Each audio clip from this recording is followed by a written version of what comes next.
Hello, everyone, and welcome to Rad Chat Live in Uganda. So, my name is Julka-Anderson, and I'm joined by fellow host Joe McNamara. Hi, everyone. So, we have a lovely guest here. Would you like to introduce yourself, please? Hello, everyone. Thank you very much, Rad Chat, Joe, and Naman for having me here today. My name is Ssemata Benjamin. I'm a radiation therapist working here at Uganda Cancer Institute. Why did you want to be a radiation therapist?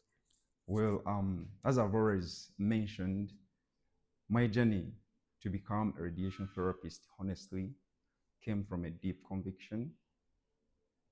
In the early 90s, I lost my grandma, sister to my grandma.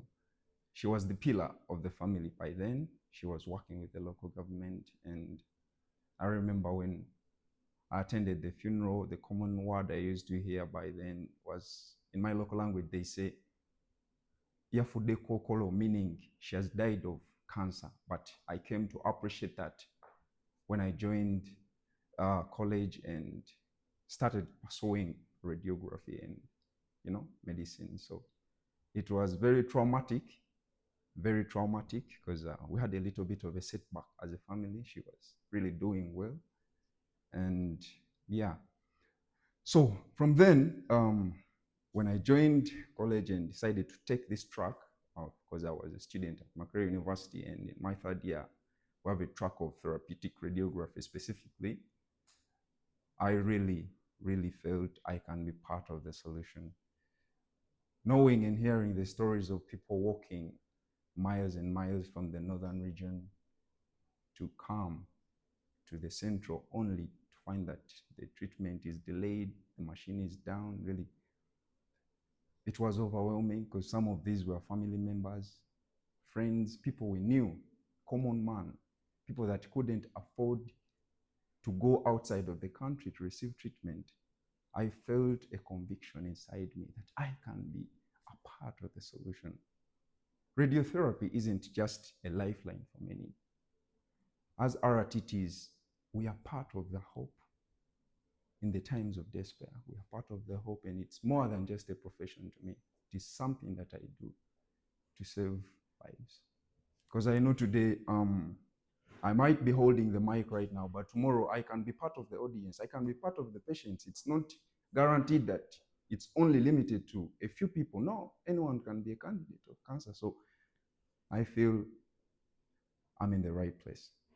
Can you tell us a little bit about the department? So, for anyone listening, what kind of equipment do you use here, and the software and the techniques that you deliver?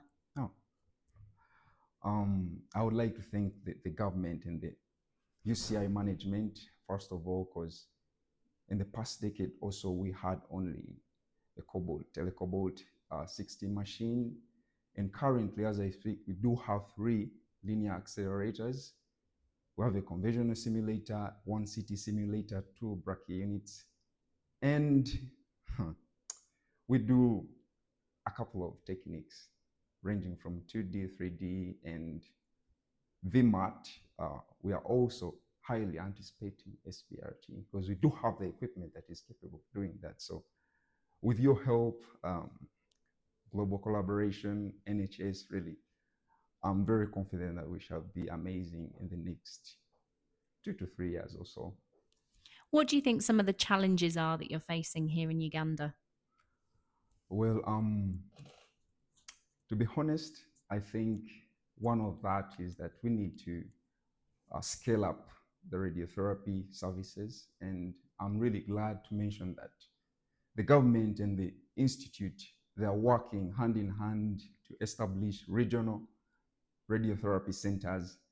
Currently, today, this central center, it's one which is functional, but they are establishing other infrastructures, and I'm very optimistic that in the nearby few years to come, we shall have other infrastructures. So the other thing I can talk about is high volume of patients. And yeah, that's two tailors to limited infrastructure. So I believe if we scale up and have regional centers, we can minimize the number of patients in a particular region. So definitely extending high quality service to the patients. And the workforce too, I would mention, IAEA, we are having support from IAEA to train other RTTs and other health workers in this field of radiation oncology, and also the mentorship programs from NHS, from your colleges and you people coming around. We have Rios Contra Cancer also supporting this, BVGH. So a couple of non-government organizations are really putting in effort to see that we train the workforce. And yeah. If there's one thing you could change, what would you change? Wow. That's a tricky one. However, I would say You can't say a pay rise.